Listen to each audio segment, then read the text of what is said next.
esse é o podcast do Ministério Público do Estado de Mato Grosso do Sul em parceria com o Nojure. E hoje a nossa entrevistada é a promotora de justiça, a doutora Clarissa Torres, que vai nos explicar um pouquinho como é que é o funcionamento lá da Casa da Mulher Brasileira. Olá, doutora. Olá, doutora Lívia, é um prazer estar aqui. Bom, a Casa da Mulher Brasileira é um equipamento público que reúne toda a rede que atende a mulher vítima de violência doméstica. A mulher, ao ingressar na casa, ela vai passar pela recepção. Em seguida, ela vai ser encaminhada ao setor psicossocial, onde ela vai passar por uma entrevista e vai preencher o documento chamado Formulário Nacional de Avaliação de Risco. Nesse momento, ela vai decidir se ela deseja registrar uma ocorrência policial ou se ela deseja ser encaminhada para algum outro serviço ali na casa. E quais seriam os serviços ali da casa? Se nesse momento ela fala, não quero boletim de ocorrência, o que acontece com ela? Ela pode ser encaminhada para a Defensoria Pública, porque existem muitas questões relacionadas à área de família que precisam ser resolvidas, como guarda, alimentos, separação, ou ela também pode ser encaminhada para o Ministério Público para que a gente faça o pedido de medida protetiva para ela. O pedido de medida protetiva não necessariamente depende do registro de boletim de ocorrência. Exatamente. É muito importante que isso fique claro para as pessoas que estão nos ouvindo e assistindo, de que a medida protetiva de urgência ela pode ser solicitada independente de uma ocorrência policial registrada. Doutora, quanto tempo a senhora já está lá na Casa da Mulher Brasileira? Eu assumi aquela promotoria, a 72ª promotoria, em maio de 2020. Então, eu completo 5 anos ali, né? E por um curto período eu estive à frente do núcleo da cidadania. Então, eu me afastei do órgão de execução e agora eu retornei, estou na promotoria desde março de 2025. E quanto tempo de Ministério Público já? Eu ingressei no Ministério Público em maio de 2004, então já vão 21 anos. E passou por outras comarcas aqui no interior? Sim, comecei por Nioaque, passei alguns anos lá, depois eu fui para a fronteira, fiquei em Ponta Porã. Por um curto período estive em Sidrolândia, até que fui promovida para Campo Grande. Durante todo esse período, a senhora percebe uma evolução na questão da violência doméstica, né? Um aumento, e se percebe com a chegada da Casa da Mulher Brasileira, isso acalentou também, não digo um alívio, né? Mas ajudou a todos nós como instituições a resolver melhor o problema? Eu vejo assim 2 evoluções, uma positiva e uma negativa, porque os números relacionados à violência contra a mulher, eles não diminuem, Sim. Eles aumentam. Basta ver os dados do último Anuário Brasileiro de Segurança Pública. O ano passado, 21 milhões de mulheres sofreram violência no Brasil. Então, é um número alarmante. E, além disso, houve um aumento significativo em todas as formas de violência. Então, eu percebo esse aumento. Percebo também, agora com o meu retorno, um agravamento dessa violência. Nós estamos falando do quê? De lesões corporais, de cárcere privado, de ameaças de morte, de lesões usando faca. Então, eu percebo que há um agravamento na violência. E nós tivemos até no nosso estado aumento do próprio feminicídio, né? Que é o ápice da violência contra a mulher, né? Exatamente. Nós estamos no 16º feminicídio no estado. Isso porque a gente não está falando do número de feminicídios tentados, que também o número é muito alto, e a gente precisa ter um olhar especial para esse fenômeno, porque, nesse caso, o indivíduo não matou a mulher por circunstâncias contrárias à vontade dele. Ou seja, ele queria matar. Sim. Por alguma outra situação, acabou não matando. Exatamente. Então, pensando nesse recrudescimento da violência, eu acho que a gente ainda tem muito para caminhar. Mas existem pontos bons. Por quê? Porque eu percebo também que toda a rede que atende a mulher, ela está se preparando cada vez mais para enfrentar o problema. E a Casa da Mulher Brasileira é um local onde realmente a gente oferece um atendimento para a mulher. Ele pode não ser o atendimento que ela estava esperando. A gente precisa separar a expectativa do que realmente os serviços da casa podem oferecer. Que é muitas vezes o que a gente vê aí, algumas informações, muitas vezes, né, desconexas, né, ou do que a sociedade pensa que é um registro de boletim de ocorrência ou uma concessão de medida protetiva. Nada acontece nem ali na Casa da Mulher Brasileira, nem no próprio sistema de justiça do dia para a noite, né, doutora? Você tocou num ponto muito importante. É exatamente isso. Hoje, para uma mulher receber uma medida protetiva, a decisão judicial ela sai em poucas horas. Até mesmo porque a Lei Maria da Penha ela fala que o juiz tem que decidir em até 48 horas. Sim. Esse prazo no Estado é muito reduzido. No máximo 24 horas, salvo raríssimas exceções. Existe a concessão, né? Quer dizer, o juiz falando, conceda a medida. Isso, quando chega para ele, quando a mulher pede a medida até a decisão, o prazo é bem exíguo, a gente tem observado isso. Mas começa uma outra fase a partir desse momento, que é a fase de cumprimento dessa decisão judicial, porque tanto a mulher quanto o autor da agressão precisam ter ciência da decisão, e é o que a gente chama de intimação das partes. Nem sempre esse momento é rápido. Mas ele é um momento muito importante. Porque às vezes a gente fala, não, eu fui lá, né? Às vezes você escuta falar, não, mas eu fui e pedi, depois não fiquei sabendo. Mas nós temos essa situação de não se localizar, né? Da dificuldade da intimação, porque ela também precisa ser intimada, né? Porque ela precisa ter o conhecimento disso também. Exatamente, porque conhecer direitos é uma forma de libertação. É uma forma de proteção dessa mulher. Então, ela precisa ser intimada e ter ciência do que está acontecendo, do que o juiz definiu para ela, e principalmente o autor. Se ele não for formalmente intimado, essa medida protetiva ela não vai ter a validade que se espera. É claro que se essa mulher comparecer à polícia, noticiando que ele continua perseguindo, que ele continua ameaçando, cometendo novas violências, a gente vai tomar as providências para que ele tenha uma tornozeleira eletrônica ou, nos casos mais graves, uma prisão preventiva. Mas, para que ele cometa crime de descumprimento da medida protetiva de urgência, vai ser necessário que ele seja intimado formalmente. É isso que a senhora falou, é importante, né? Não é porque ainda está se tentando localizá-lo, né? Porque muitas vezes o suposto autor, ele também, sabendo, né, que ela foi procurar auxílio, ele também tenta se desvencilhar. Mas essa questão da intimação é para que ele saiba, né, do que lhe está proibido, mas isso não impede que ela informe, caso ele apareça de novo nesse meio tempo, e aí pode até ter a questão mais severa, que é a própria prisão preventiva. Exatamente, por isso que a gente sempre reforça com a mulher que ela precisa participar desse processo. Embora seja um momento para ela de muita angústia, de muito sofrimento, nós precisamos ter esse contato com ela para que ela nos direcione. Uma situação prática que a gente vê muito é quando o oficial de justiça vai intimar esse autor no endereço dele, mas ele está trabalhando. Então ele vai no horário do expediente e a casa está sempre fechada. Sim. Então, ele vai uma vez, ele vai 2 vezes, ele vai 3 vezes. Quando você viu, já passaram 10 dias. Por isso que é importante, quando a mulher vai solicitar a medida protetiva de urgência ou registrar a ocorrência policial, que ela indique outros endereços, o local de trabalho, o telefone onde ele pode ser encontrado, se ele tem rede social, para permitir que a gente tenha mais eficácia no cumprimento dessa decisão. E não diria novas formas de intimação, mas na verdade a gente acabou evoluindo nas formas de intimação. Isso a gente tem solicitado também até das nossas vítimas sobreviventes, né? A questão do celular, redes sociais, porque hoje se consegue intimar também ele por esses outros meios. Exatamente. O Tribunal de Justiça recentemente editou um provimento permitindo que as intimações passassem a ser por meio eletrônico, aplicativo WhatsApp ou chamada de vídeo. Essa ferramenta, ela vai diminuir e muito o prazo entre a concessão da medida protetiva e a intimação do autor. Sim. Então, o que ela produz na prática? Eficácia da medida protetiva. Essa mulher vai estar protegida. E essa eficácia que a gente diz, né, não só aqui no Estado, né, como nós já falamos por muitas vezes, essa eficácia da medida protetiva ela é comprovada pelos dados. Os dados mostram que as mulheres que sofreram violência ou que sofreram tentativa, ou principalmente o feminicídio, elas não tinham essa medida.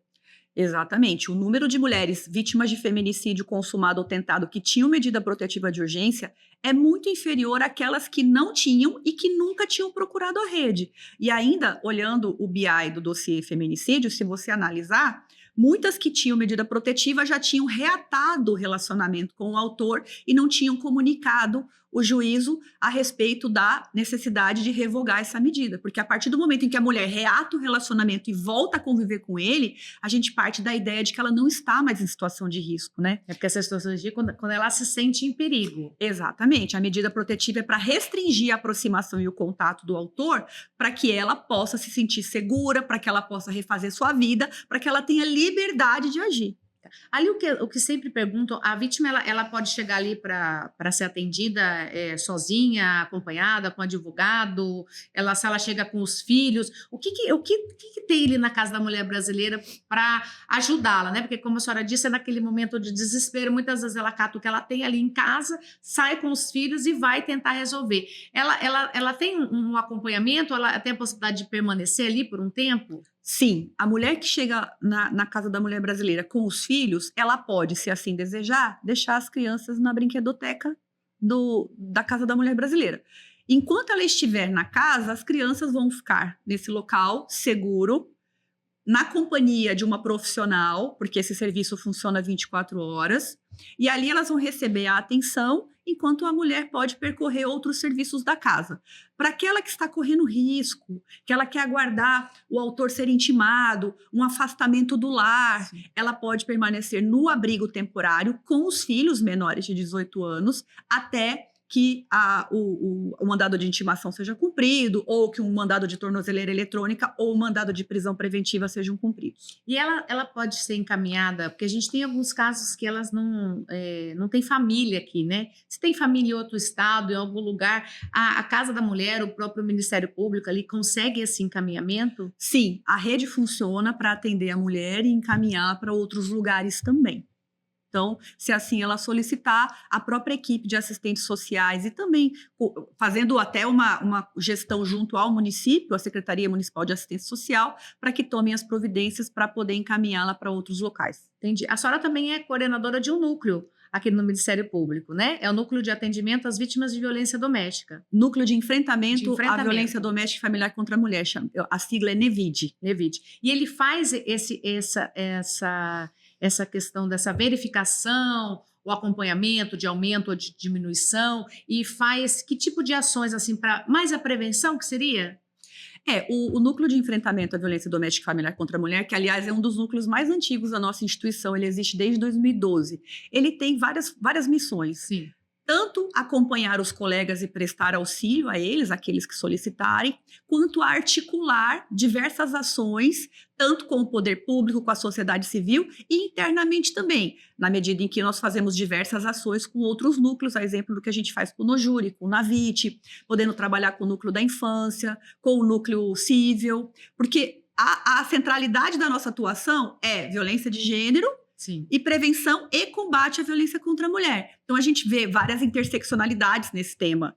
Mulher idosa, criança vítima de violência doméstica, a questão dos feminicídios. Então, a gente faz esse trabalho voltado para a prevenção também através de campanhas, a gente monitora dados, a gente faz levantamento de informações. E a senhora verifica que ainda a informação, o conhecimento pode...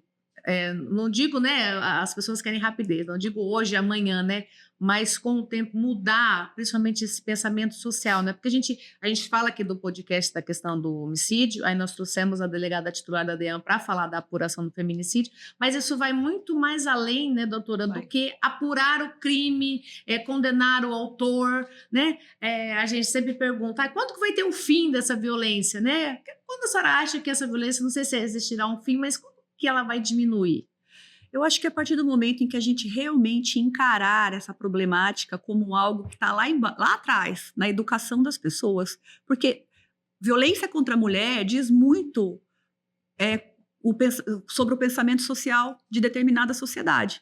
Então, nós vivemos numa cultura extremamente machista, extremamente desigual em inúmeros aspectos, eu estou só mencionando a questão da mulher. Sim. Então, enquanto a gente não mudar esse pensamento, e aí começando lá na base, a gente não vai enfrentar adequadamente esse fenômeno. É claro que nós fazemos campanhas, nós fazemos palestras, e eu reafirmo que elas são muito importantes, embora algumas pessoas pensem o contrário. Eu discordo, porque quantas vezes nós fomos dar palestras juntas, por exemplo, e ao final as mulheres chegam para a gente e falam, nossa, eu me percebi num relacionamento abusivo que nunca tinha passado pela minha cabeça. Que esse é um fator bem importante, a mulher não se perceber durante anos, né? Sim. Que é aquele xingamento, aquelas diversos tipos de violência. Que é a naturalização da violência. até se chegar no ápice todo, né? É. E a senhora disse que teve um aumento dessa violência, da violência mais física, seria isso? Eu percebo um agravamento das violências, sabe? Então, assim, a violência física, faca, soco, estrangulamento, situações graves que nos levam a refletir sobre o que está acontecendo. A gente precisa urgentemente mudar o nosso pensamento social para que a gente possa produzir pessoas melhores na nossa sociedade. Que nós temos hoje. A gente precisa entender que as pessoas precisam se respeitar, elas precisam se dialogar, elas precisam respeitar o outro, aceitar o outro. Que não ter acontece. A posse do outro, né? Que muita a questão do homem e da mulher é essa questão da posse que o homem tem daquela companheira, daquela esposa, né? Que é o que a gente escuta muito quando nos chegam já lá os feminicídios, é assim, se você não for minha, não vai ser de mais ninguém.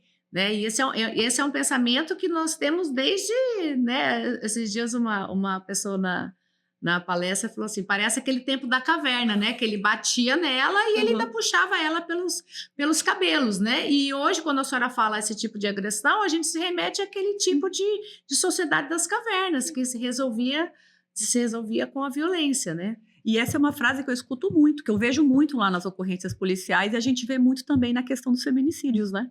E ainda tem muita mulher que pede a revogação, e a senhora tem alguma explicação por que se revoga, por que se retorna o relacionamento? Porque elas são muito criticadas, né? Hoje, em todos os nossos podcasts eu falo, né? Hoje a mídia, ela critica qualquer atitude, fala que a justiça não funciona, que a casa não funciona, que a polícia não faz nada. Enfim, nós somos bombardeados a todo momento por uma situação e todas as instituições muitas vezes são colocadas em xeque. Sim. Né? E às vezes quando a mulher volta ou pede uma revogação, nem sempre é uma situação de problema das instituições, mas é uma questão dela mesmo, né? Sim, nós recebemos muitos pedidos de revogação de medida protetiva, muitos mesmo.